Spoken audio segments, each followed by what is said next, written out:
మొట్టమొదటి factory outlet మన Mukunda jewellers లో అన్ని జ్యువెలరీపై ఉన్న వ్యాట్ కేవలం 2 to 12% మాత్రమే. No making charges. విచ్చేయండి ముకుందా జ్యువెలర్స్. మా నూతన బ్రాంచెస్ ప్రారంభం అతి త్వరలో జూబ్లీ హిల్స్ మరియు వైజాగ్. పతంగ్ జోరు పెరుగుతోంది. అది తెగిన గాలిపటం కాదు, కేజ్ కట్ పతంగ్లా మారుతోంది. తన సత్తా చాటుతోంది. అవును, 2014 తర్వాత బీజేపీ ఎలా బలపడుతూ వచ్చిందో ఎంఐఎం పార్టీ కూడా అలాగే బలపడింది. ఇప్పుడు మహారాష్ట్ర వంటి చోట్ల ప్రధాన పార్టీలకే సవాల్ విసిరేంతగా సీన్ మార్చేసింది. ఏంటి మజ్లిస్ పార్టీ వ్యూహం? ఎలా ఓట్లు సీట్లు పెంచుకుంటోంది? అసదుద్దీన్ ఓవైసీ కథ మార్చేస్తున్నారా?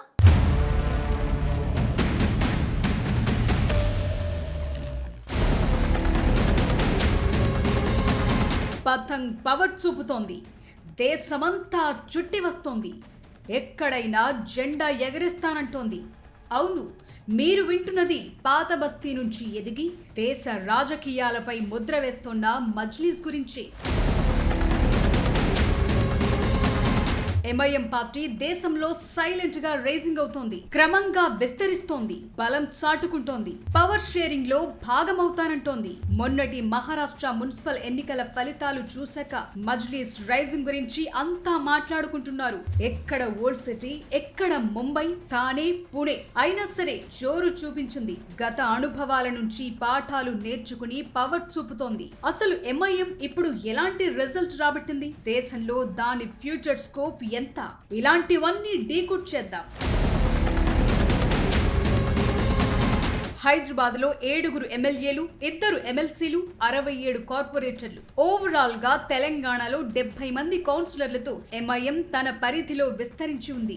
ముస్లింలు ఎక్కువ ఉన్న చోటే కదా దేని పవర్ అని ప్రత్యర్థులు లైట్ తీసుకునే రోజులు పోయాయి. ఎస్సీ, ఎస్టీ, ఓబీసీలను అభ్యర్థులుగా నిలబెడుతూ మైనార్టీల ఓట్లను గంపగుత్తగా సాధిస్తూ బహుజన వర్గాల ఓట్లపైన ఫోకస్ పెట్టి విజయాలు సాధిస్తోంది ఎంఐఎం. ఈ పొలిటికల్ స్ట్రాటజీతో పార్టీ వేళ్లు ఎంఐఎం ఏంటంటే మీరు అన్నట్లు మహారాష్ట్రలో ఇదివరకు ఈవెన్ ఎంపీ సీట్ కూడా గెలుచుకున్న చరిత్ర మహారాష్ట్రలో ఎంఐఎం ఉంది కదా. బీహార్ అసెంబ్లీ ఎన్నికల్లో కూడా వాళ్ళు అసెంబ్లీ సీట్ గెలుచుకున్నారు. ఇప్పుడే కాదు, అంతకు ముందు ఎన్నికల్లో కూడా గెలుచుకున్నారు. ఆ తర్వాత వాళ్ళందరూ ఆర్జేడీలో చేరారు, కానీ మళ్ళీ గెలుచుకున్నారు. సో మీకు సీమాంచల్ రీజన్లో భారీగా గెలుచుకున్నారు. 5 సీట్స్ గెలుచుకున్నారు. అలాగే అయితే అదే సమయంలో ఉత్తరప్రదేశ్లో సక్సెస్ కాలే, బెంగాల్లో లాస్ట్ టైం ప్రయత్నం చేశారు కానీ ఫెయిల్ అయింది ఎంఐఎం. సో అంతటా సక్సెస్ అయింది అని కూడా చెప్పలేము. కొన్ని చోట్ల సక్సెస్ అయింది, కొన్ని చోట్ల ఫెయిల్ అయింది. సో ఎందుకంటే దీనికి కారణం ఏంటంటే భారతదేశ వ్యాప్తంగా తీసుకుంటే మీకు ముస్లిం పార్టీస్, దేశంలో ముస్లిం ఓటును మీరు జాగ్రత్తగా పరిశీలిస్తే కేరళలో ఇండియన్ యూనియన్ ముస్లిం లీగ్ ఉంది. అస్సాంలో all India United democratic front అని బద్రుద్దీన్ అజ్మల్ నాయకత్వంలో ఉంది. ఈ 2 చోట్ల మినహా ముస్లింలు సాధారణంగా సెక్యులర్ పార్టీస్కి ఓటు వేస్తుంటారు. యాంటీ బీజేపీ స్ట్రాటజిక్ ఓటింగ్ ఉంటూ ఉంటుంది. దీన్ని so called secular parties taken for గ్రాంటెడ్గా తీసుకున్నారు దశాబ్దాలుగా. ఇప్పుడు మీకు బీహార్లో లాలూ ప్రసాద్ యాదవ్, ఉత్తరప్రదేశ్లో ములాయం సింగ్ యాదవ్, ఆ తర్వాత వాళ్ళ వారసులు అఖిలేష్ కానీ మీకు తేజస్వి యాదవ్ కానీ ఎంవై ఫార్ములా పైన ఆధారపడ్డారు.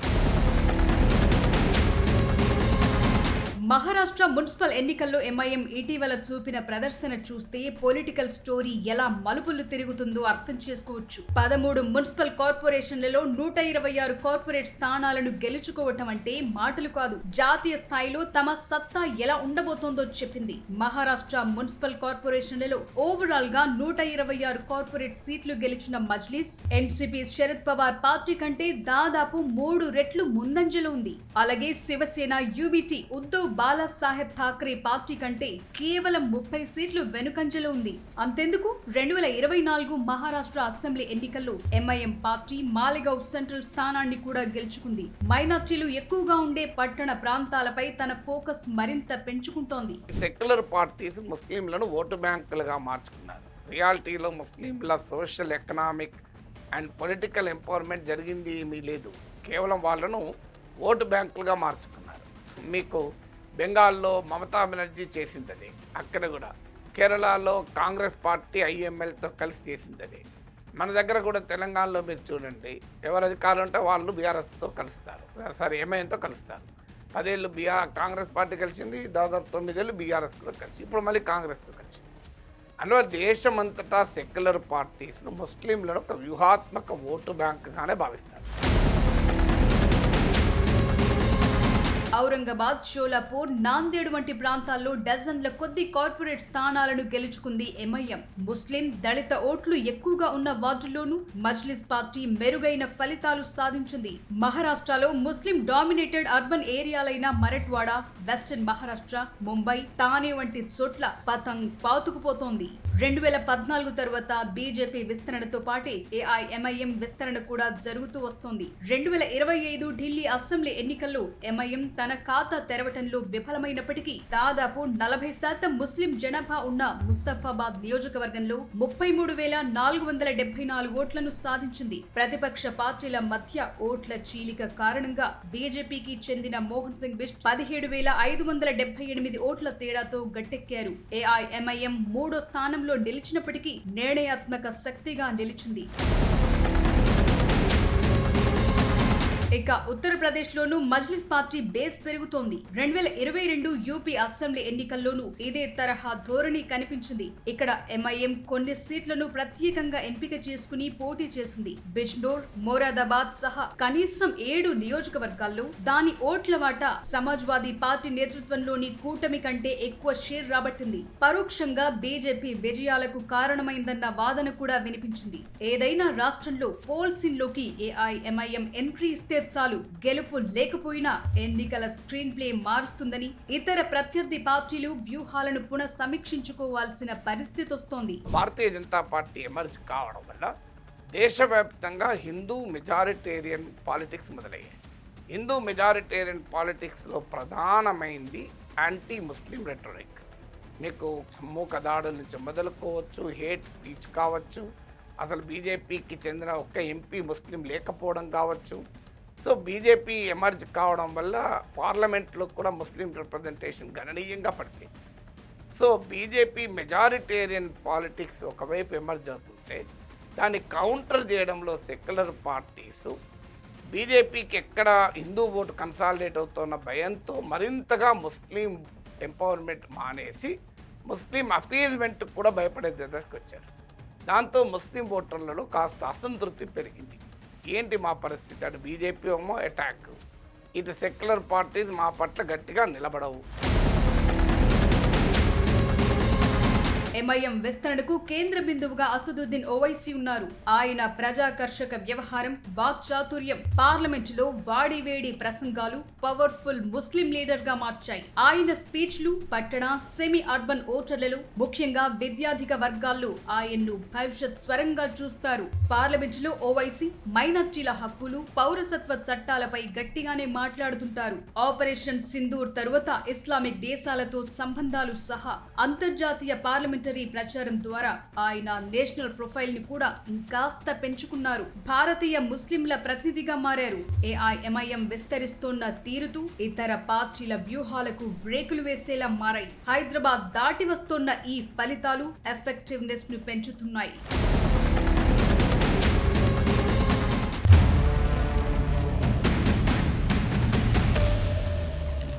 దారుస్సలాం దర్వాజా దాటిస్తోంది.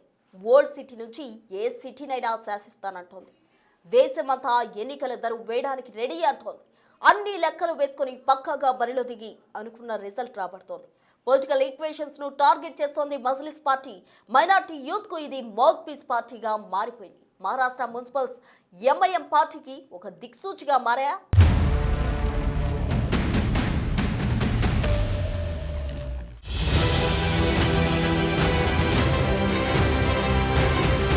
మహారాష్ట్ర, బీహార్, యూపీ, బెంగాల్ స్టేట్ ఏదైనా తమ స్టేటస్ తగ్గకుండా చూసుకుంటోంది మజ్లిస్ పార్టీ. ఇటీవలి మహారాష్ట్ర మున్సిపల్ కార్పొరేషన్ ఎన్నికల్లో మైండ్ బ్లాంక్ అయ్యే రిజల్ట్స్ సాధించింది మజ్లిస్.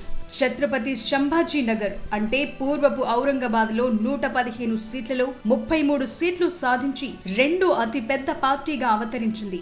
మాలేగావ్ లో 21 సీట్లు, అమరావతి 15, నాందేడ్ 13, ధూలే 10, సోలాపూర్ 8, ముంబై, నాగ్పూర్, జల్గావ్, జాల్నా, పర్భాని, చంద్రపూర్ వంటి చోట్ల పవర్ చూపించింది. అయితే ఈ విజయాలు ఊరికే రాలేదు. డోర్ టు డోర్ క్యాంపెయిన్ చేసింది. గతంలో ఎక్కడ తప్పు జరిగిందో పాఠాలు నేర్చుకుని ముందుకు కదిలింది.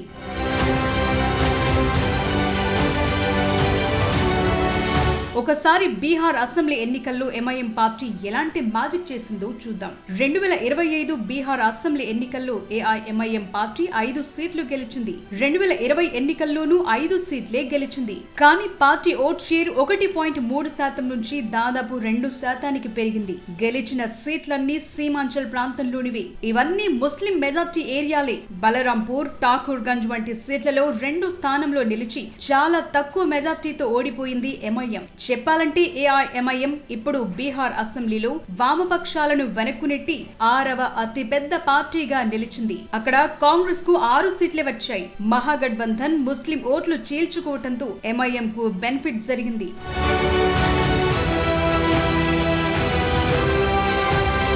ఇక వెస్ట్ బెంగాల్లో మరో సీన్ కనిపిస్తోంది. అక్కడ మార్చ్ లేదా ఏప్రిల్లో అసెంబ్లీ ఎన్నికలు జరిగే ఛాన్స్ ఉంది. అసెంబ్లీ టర్మ్ మే 7న ముగియబోతోంది. ఆ లెక్కన ముందుగానే పోలింగ్ జరగాల్సి ఉంటుంది. సో అక్కడ మజ్లిస్ పార్టీ చేయబోయే మ్యాజిక్ చుట్టూ ఇప్పుడు హాట్ డిబేట్ నడుస్తోంది.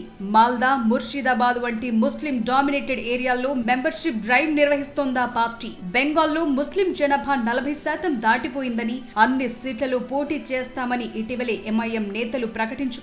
అంటే కథ ఏ లెవెల్ కు వెళ్లిందో అర్థం చేసుకోవచ్చు. ముస్లింలు, దళితులు, ఇతర వెనుకబడిన వర్గాల సపోర్ట్ తమకే ఉంటుందన్న నమ్మకంతో బెంగాల్లో సత్తా చాటాలనుకుంటోంది. ఆ లెక్కన తృణమూల్ కు ప్లస్ అవుతుందా, మైనస్ అవుతుందా అన్నది కీలకంగా మారుతోంది. అపీజ్మెంట్ కాదు, ఇప్పుడు హిందూ అపీజ్మెంట్ కొరకు ముస్లింలను కూడా ఇగ్నోర్ చేయాలి, ఎలాగో వాళ్ళు ఓటేస్తారు కదా అనే దశకు వచ్చారు. దీన్ని ఓవైసీ సరిగ్గా ఉపయోగించుకుంటున్నారు. అంటే ముస్లింల్లో పెరుగుతున్న ఈ ఏలియనేషన్, ఈ అసంతృప్తిని సరిగ్గా ట్యాప్ చేస్తే మన కొరకు మనమే ఓటేసుకుంటేనే మనము ప్రామినెంట్గా ఉంటాము అని మొదలుపెట్టారు. దానికి తోడు బీజేపీని ఎదుర్కోవాలంటే ముస్లిం కన్సాలిడేషన్, హిందూ కన్సాలిడేషన్కు పోటీగా ముస్లిం కన్సాలిడేషన్ కావాలి అనేది ఇంకా పెరిగారు. అందుకే మీరు గమనించండి, బీజేపీ పెరిగితే ఎంఐఎం పెరుగుతుంది, ఎంఐఎం పెరిగిన చోట బీజేపీ పెరుగుతుంది. 2 కోరలు ఒకదానికోటి దోదం చేసుకుంటారు. మధ్యప్రదేశ్, రాజస్థాన్లోనూ మజ్లిస్ బలం పుంజుకుంటోంది. ఇతర రాష్ట్రాల్లో ముస్లిం ఓటు బ్యాంకు క్రమంగా మజ్లిస్ వైపు రావటానికి కొన్ని కారణాలు చూపుతున్నారు. ముస్లిం సొసైటీలో తమ సమస్యలను కాంగ్రెస్, ఎస్పీ, ఆర్జేడీ వంటి పార్టీలు పట్టించుకోవట్లేదనే అసంతృప్తి పెరగటం ఎంఐఎం బేస్ పెరగటానికి ప్రధాన కారణంగా చెప్తున్నారు. అయితే ఓట్లు కోల్పోతున్న ఈ పార్టీలో కొందరు దీన్ని ఓట్ కట్టర్ గా చూస్తున్నారు. ఎందుకంటే ఇది మైనార్టీల ఓట్లను చీల్చి బీజేపీకి బెనిఫిట్ చేస్తోందన్న వారు ఉన్నారు. ఎంఐఎం ఎక్కడ పోటీ చేసినా బీజేపీకి ప్లస్ అనే వాళ్లు ఉన్నారు. అయితే విమర్శలు ఎన్నొచ్చినా తన దారిలో తాను వెళతానంటోంది మజ్లిస్ పార్టీ. అందువల్ల ఎంఐఎం ఒక రకంగా ఎంఐఎం ఉనికి పెరుగుతున్న కొద్దీ బీజేపీకే ప్రయోజనం.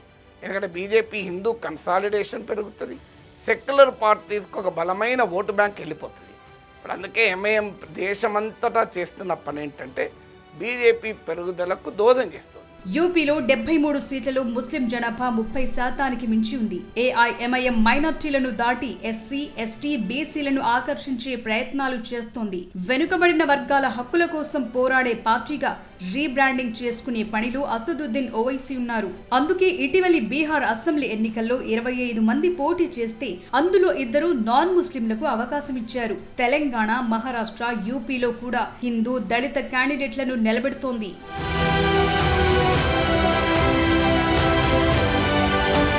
నిజానికి మజ్లిస్ పార్టీ తొలినాళ్లలో ముస్లిం సమాజ సామాజిక, ఆర్థిక, విద్యా అభివృద్ధి కోసం 1927 నవంబర్ 12న స్థాపించారు.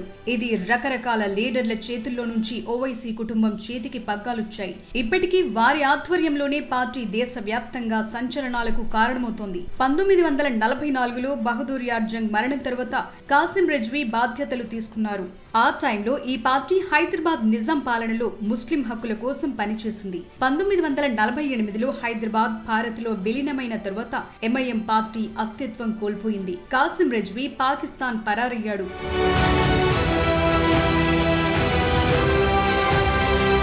1958 నుంచి మౌల్వీ అబ్దుల్ వహీద్ ఓవైసీ అంటే అసదుద్దీన్ ఓవైసీ తాత ఈ పార్టీని ఆల్ ఇండియా మజ్లిస్ ఏ ఇత్తెహాదుల్ ముస్లిమీన్ ఏఐఎంఐఎం పేరుతో పునరుద్ధరించారు. 1975లో సుల్తాన్ సలావుద్దీన్ ఓవైసీ అసదుద్దీన్ తండ్రి అధ్యక్షుడిగా ఎన్నికయ్యారు.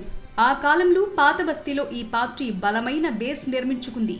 2008లో సలావుద్దీన్ చనిపోయాక అసదుద్దీన్ ఓవైసీ ఏఐఎంఐఎం అధ్యక్షుడిగా బాధ్యతలు స్వీకరించారు. 2004 నుంచి హైదరాబాద్ లోక్సభ నియోజకవర్గం నుంచి ఎంపీగా కంటిన్యూగా గెలుస్తూ వస్తున్నారు. ఇప్పటి వరకు 5 సార్లు హైదరాబాద్ ఎంపీగా ఉన్నారు.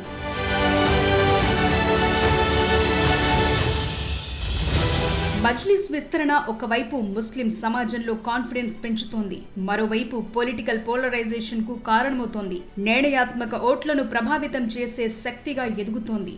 ఇది థర్డ్ ఫోర్స్ గా మారుతూ 2026 బెంగాల్ ఎన్నికల్లో, 2029 మహారాష్ట్ర అసెంబ్లీ ఎన్నికల్లో మరింత ఎఫెక్ట్ చూపొచ్చంటున్నారు. అయితే ఇతర రాష్ట్రాల్లో ఇప్పటికిప్పుడు అధికారంలోకి వచ్చేంత బలం లేకపోయినా ప్రధాన పార్టీల గెలుపోటములను శాసించే స్థాయిలో ఆ పార్టీ ప్రభావం కనిపిస్తోంది.